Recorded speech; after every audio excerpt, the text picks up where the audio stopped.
Hey guys, Simeon Panda here, and we're on the second part of my nutrition series. Very glad that you guys enjoyed the first part. I've had some positive feedback and you guys like the way I presented it, and I'm very pleased about that. Tell your friends, bring them over so they can come see some more stuff. Okay, today we are talking about healthy snacks.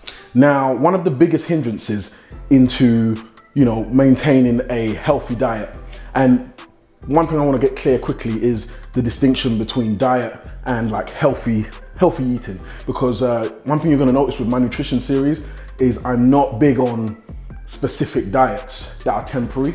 I'm big on sustainable, long-term healthy eating plans. And again, like I said, one of the biggest hindrances with that is being able to have healthy snacks in between your meals. It's one thing to get your meals correct, the first video that we did was breakfast. So we managed to discover the pointers that you should be going for with your breakfast. However, we will do other meals, but then what happens in between those meals? Because those are the important, they can change the game in regards to you maintaining a healthy diet. And by that, I mean, you could have a certain amount of calories that you've calculated for your meals, and your snacks could blow them out the water, so it's important that we get healthy snacks in our diet.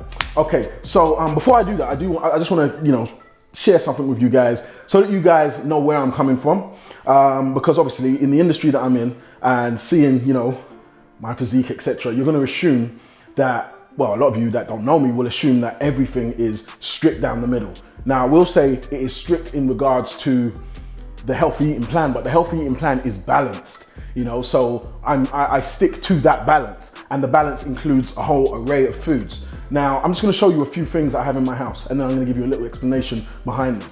So for example, one of the biggest things you're going to ask is, do I drink alcohol?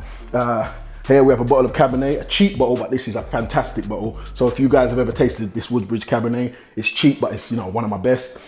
We have a Pinot Noir here that is a new bottle that me and Shan discovered. Very nice. We have like a glass of wine every other night with our meal. So that answers that question for you.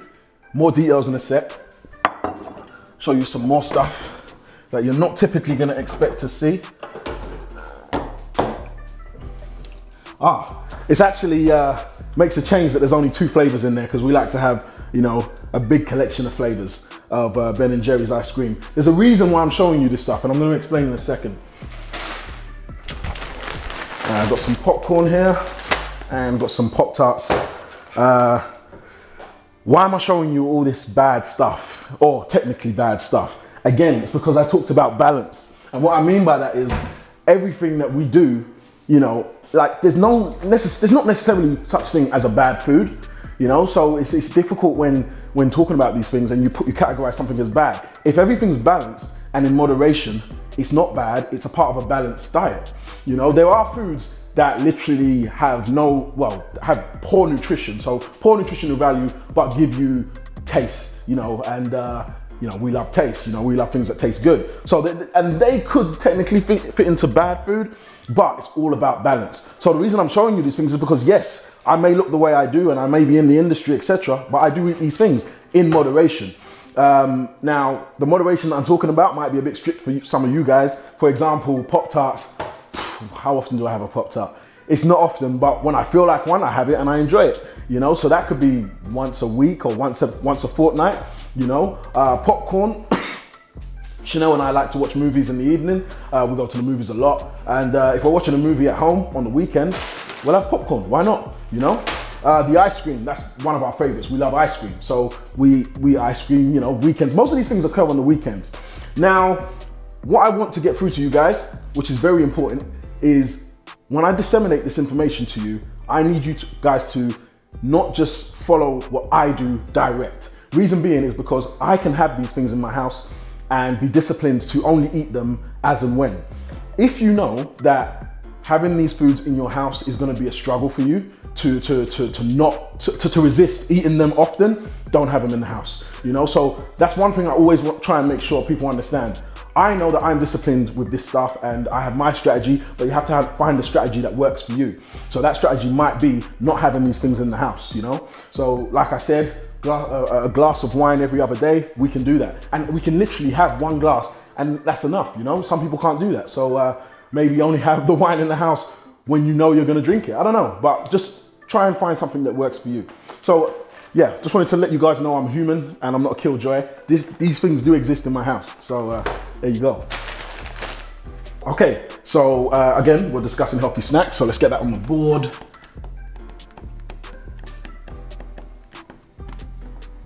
It was a bit of a troubling one for me when I was thinking about doing this video, whether to say healthy snacks or healthier snacks. Reason being is I don't want to denote a specific food item as healthy, you know, give it that title. But I do want to help you guys make the healthier option, you know, take the healthier option in comparison, you know, because again, it's very difficult when you're thinking about what's healthy in regards to balance, you know, because like I said, it's hard to categorize a food as bad if your whole diet is balanced, you know, but we will go with healthy snacks for now. So the main thing that you need to consider with a healthy snack is it needs to provide adequate satiation between meals. What that means is you want it to fill a gap, but you don't want it to be so high in calories that it then becomes a meal, you know. The qualities that you should look for in a healthy snack are it should be high in fiber and high in protein. The fiber specifically will give you that feeling of not necessarily being full, but having appeased your appetite, you know? So let's put that down.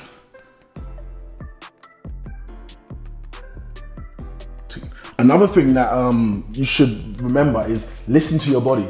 Hunger is not a bad thing.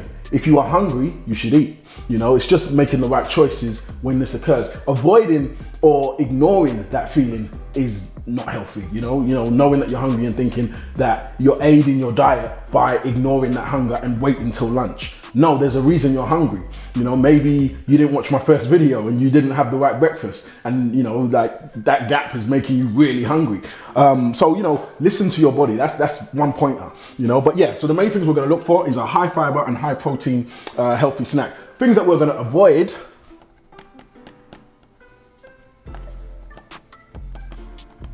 high sugar, bit of an obvious one. Don't want a high insulin spike with your snack. You know, we're trying to keep everything running smooth.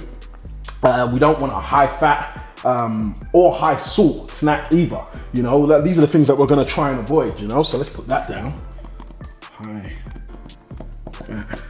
Although I'm gonna put an asterisk there and I'll explain why. And high sodium.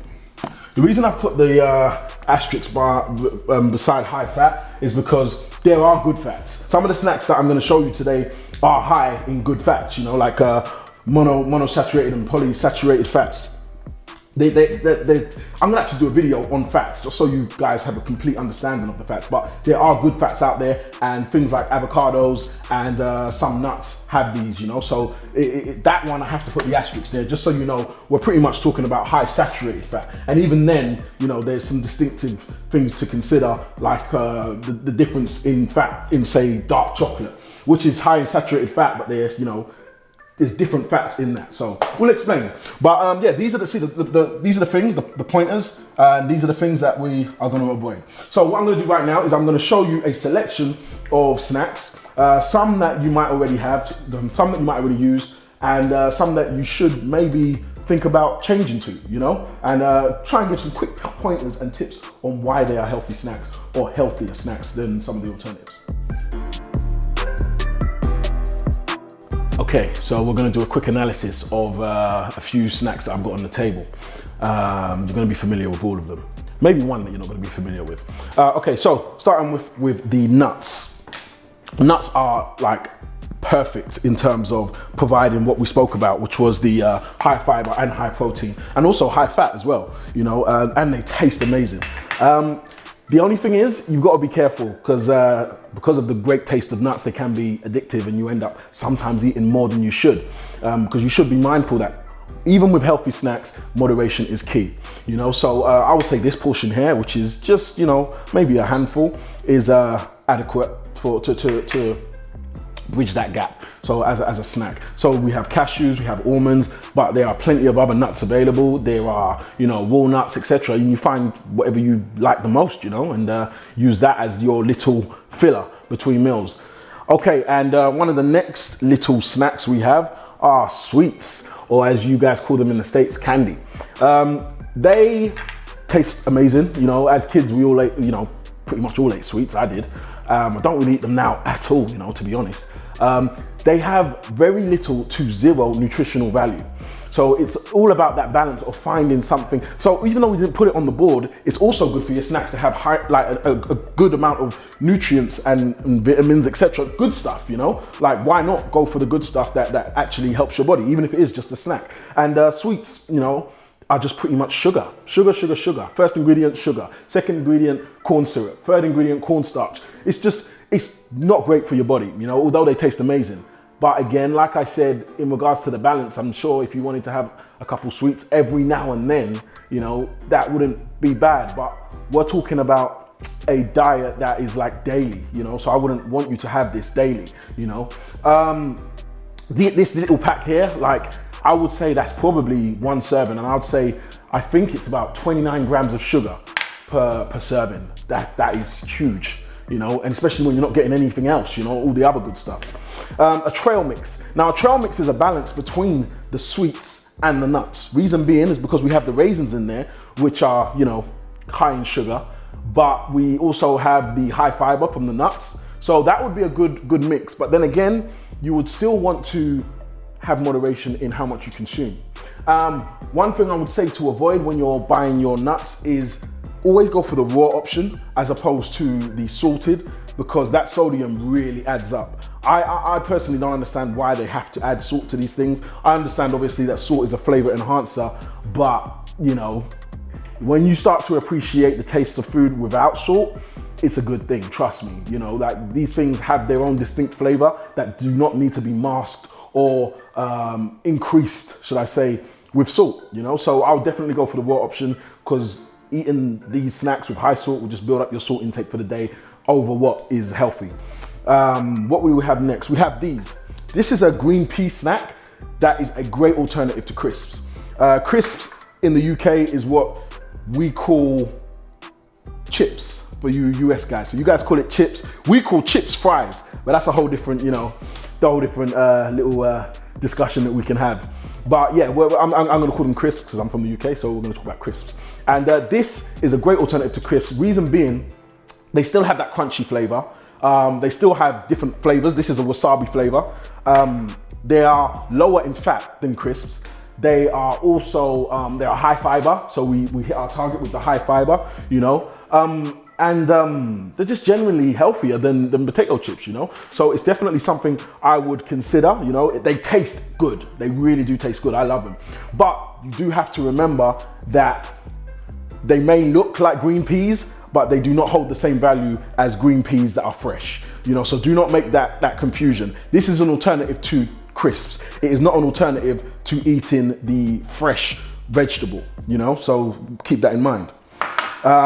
Cookies is the obvious one, and these, again, with the whole British and American terminology, these are actually cookies. Like in the UK, this is what we would call a cookie, and this is what you guys call a cookie. However, if these were any plain biscuits, we wouldn't call that a cookie. You guys still do. But again, that's another whole thing to do with terminology. But yeah, eating cookies, big in the US and big in the UK as a snack filler, and not great for our diet. Reason being is the high sugar, the high fat, you know, and probably the amount that we'll end up consuming as our snack, you know. Again, what we spoke about in regards to it needing to be a filler, but not to be too high in calories that it messes up your whole diet. And I'm telling you, I doubt you guys would stop at like 2 or 3. You'd keep going, and then the calories just build up, etc.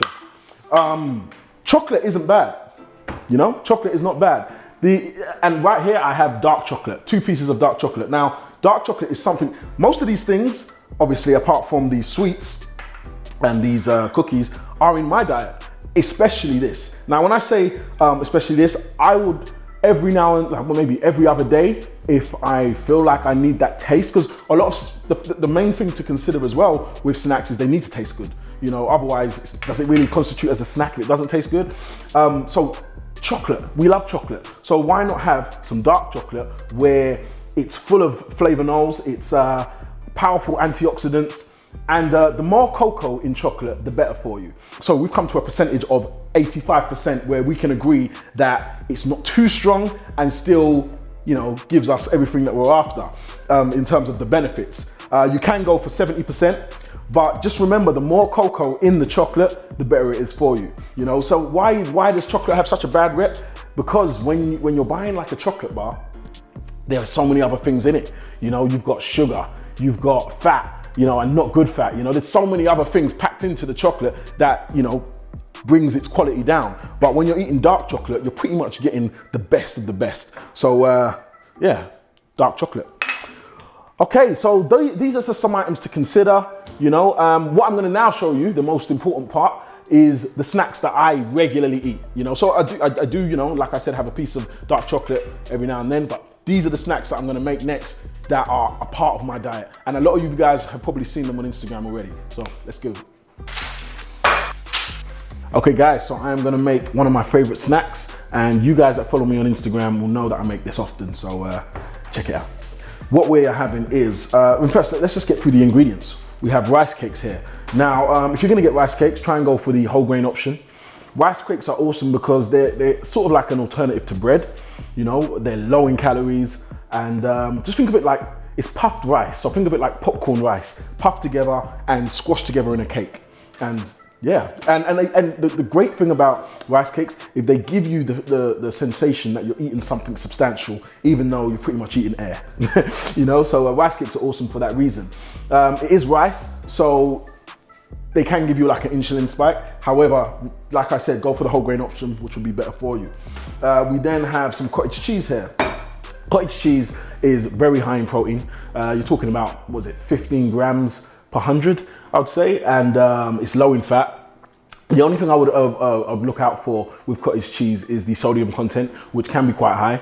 But again, it's all about moderation. But cottage cheese is an awesome addition to a snack. We also have tuna here.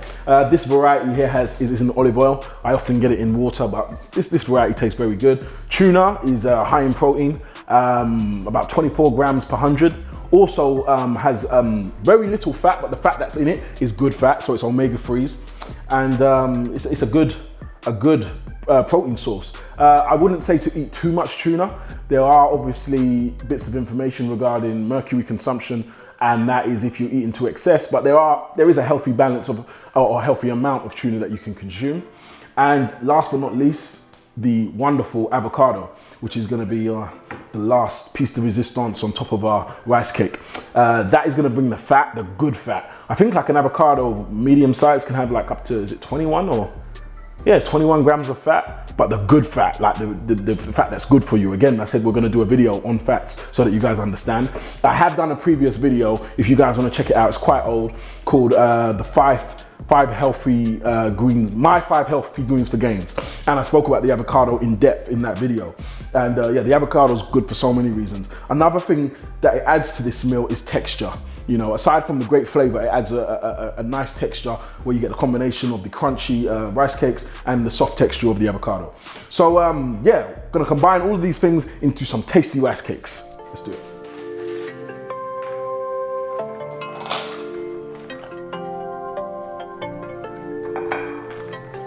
This is quite funny actually. Whenever I make these rice cakes, I put a substantial amount of cottage cheese on them.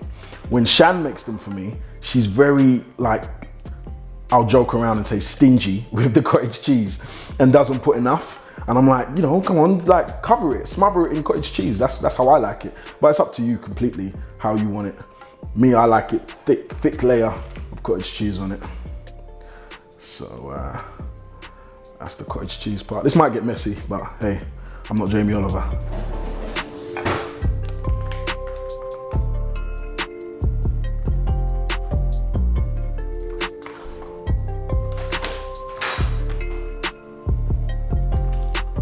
So we're only gonna use half an avocado. The other half you can just wrap in some foil and put back in the fridge. Eat it next time. So little technique, score some lines in the avocado. Grab yourself a spoon and you can scoop it out in the slices that you've done. Like that. Now this is the little finisher that I always add to my rice cakes. A generous helping of cracked black pepper. Now guys, I want you to make this and I want you to come back and comment on how delicious it is, because I love it. It tastes fantastic. Now, if you want to add, like, spice it up a bit, there's something else that I do. So aside from adding a little bit of black pepper, you can also do this. Add a little bit of hot sauce. But that's only for the brave. There you have it, my healthy snack that I have, you know, quite often. And this is my savory healthy snack. Now for the sweet tooths, I have something else. Okay, so you've seen the savory snack, and this is the sweet snack that I also make. Again, we are working with rice cakes. So I'm gonna have a nice serving of 2 rice cakes here. And we've already spoken about the benefits of eating, you know, nuts. And this is a nut butter, almond butter to be precise, which I prefer to peanut butter. You can, if you like peanut butter, use peanut butter, but I love almond butter. And I actually get the crunchy variety because it's gonna add like a texture to this snack. All right, here we go. A little bit more. Okay. Very simple, so quick and easy. And we're gonna add some slices of banana to our rice cakes. Quick fact for you, did you know that an avocado has more potassium than a banana? But you didn't know that. There we go.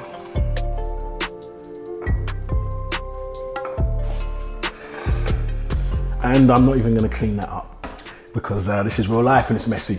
So yeah, this is my sweet snack that I have. So I have the rice cakes with the tuna if I'm feeling savory, or I have rice cakes with almond butter and bananas if I'm feeling like want something sweet. So try those out. You'll love them both, that's for sure, especially the one with the tuna. Oh yeah, and for you guys that are gonna criticize how I say tuna, I am fully aware I do not say it correctly. I'm supposed to say tuna, right? But you know, it's just the way I speak. Yeah, man, I hope you enjoyed the video. And more nutrition stuff coming. I've taken your comments, you know, on board of what you'd like to see, and I'm working on it all. So don't worry, you know, you don't have to bombard me. It's coming. All the stuff that you've requested is already coming. I'm working on it. But I appreciate you guys. Keep following, share with your friends, and subscribe. Peace out.